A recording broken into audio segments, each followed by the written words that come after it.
గత ప్రభుత్వం చంద్రశేఖరరావు గారు అన్నారు, ఓరేసుకుంటే మీరు ఉరి వేసుకున్నట్టే వరి కొనుగోలు కేంద్రాలు మేము తెరవము, వరి కొనము మేము, మీరేసుకుంటే మీ కర్మ అని ఆనాటి ప్రభుత్వం చంద్రశేఖరరావు గారు అన్నారు.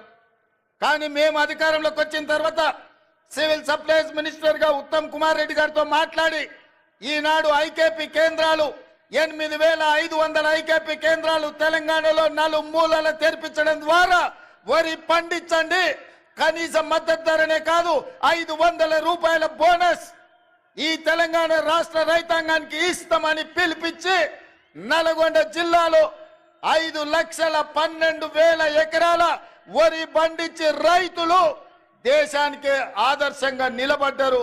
అందులో 2,70,000 ఎకరాల సన్న వడ్లను నల్గొండ జిల్లా ప్రజలు పండించారు. అందుకే ఈరోజు 3 రోజుల్లో మీ అమ్మిన వడ్లకు పైసలు ఇవ్వడమే కాదు 500 రూపాయల బోనస్ ఇవ్వడం ద్వారా రైతు అంటే ఆత్మగౌరవంతో బ్రతకాలి, రైతుకు వ్యవసాయం దండగ కాదు, వ్యవసాయం అంటే పండగ, ఆ పండగ ప్రజా పాలనలో ఇందిరమ్మ రాజ్యంలో జరగాలి అని ఇవాళ మీకందరు కూడా వరి పండించిన వాళ్ళు గుండెల మీద చేతులు వేసుకొని నిశ్చింతగా నిద్రపోయేటట్టు ఈరోజు మన ప్రభుత్వం ప్రయత్నం చేస్తున్నది.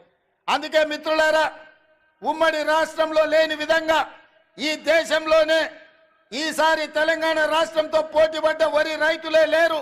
66 లక్షల ఎకరాలలో 1,53,00,000 మెట్రిక్ టన్నుల వరి ధాన్యాన్ని పండించి ఈ దేశం మొత్తం మీదనే తెలంగాణ మొదటి స్థానాన్ని సాధించింది.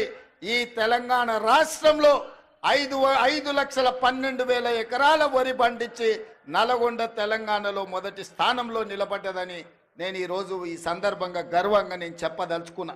అందుకే నల్గొండ రైతాంగాన్ని మనస్ఫూర్తిగా నేను అభినందిస్తున్నా. అందుకే చంద్రశేఖరరావు గారికి ఈరోజు నేను చెప్పదలుచుకున్నా, మీరు అధికారంలో ఉంటే చెలాయిస్తాం, ఓడిపోతే ఫామ్ హౌస్లో పడుకుంటామనే విధానము ఇది మంచిది కాదు మీకు, మీ అనుభవానికి, మీ హోదాకు. ఈరోజు నేను సూటిగా వారిని ఒకటే మాట అడుగుతున్నా, మేమందరం ఎన్నికల్లో పోటీ చేయలేదా? ఓడినా గెలిచినా ప్రజల్లో ఉండలేదా? ఒక్కసారి కాదు 2 సార్లు మీరు గెలిచినారు, మేము ఓడినాం.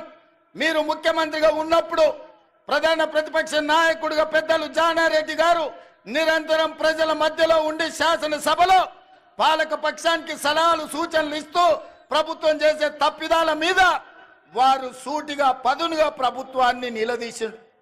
అదేవిధంగా మిత్రుడు బట్టి విక్రమార్క గారు మరొక 5 సంవత్సరాలు సిఎల్పి నాయకుడిగా మా ఎమ్మెల్యేలను మీరు గుంజుకున్నా, ముక్కవోని ధైర్యంతో సిఎల్పి హోదాను మీరు తొలగించినా ఏ రోజు అధైర్య పడలేదు.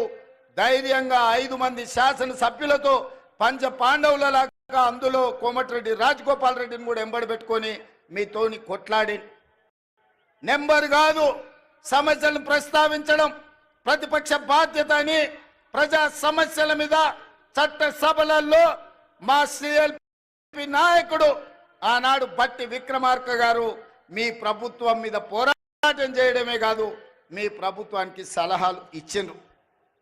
మరి ఈరోజు నేను చంద్రశేఖరరావు గారిని అడుగుతున్నా, సంవత్సరం పూర్తి అయింది, మీరు ఎప్పుడైనా మీ ప్రతిపక్ష నాయకుడు పాత్ర పోషించిండ్రా? మీరు శాసనసభకు వచ్చిండ్రా?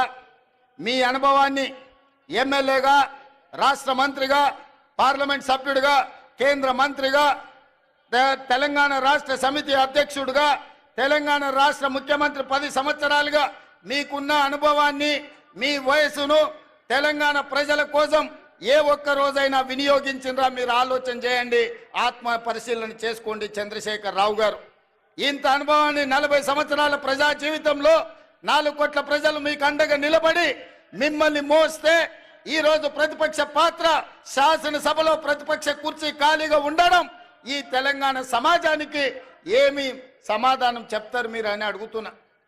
ఇవాళ మీరు నేను ఒకటే సూచన చేయదలుచుకున్నా, గెలిస్తే ఉప్పొంగిపోవడం, ఓడిపోతే కుంగిపోవడం, కుంగిపోయి ఫామ్ హౌస్లో పడిపోవడం మీ స్థాయికి, మీ గౌరవానికి తగ్గదు.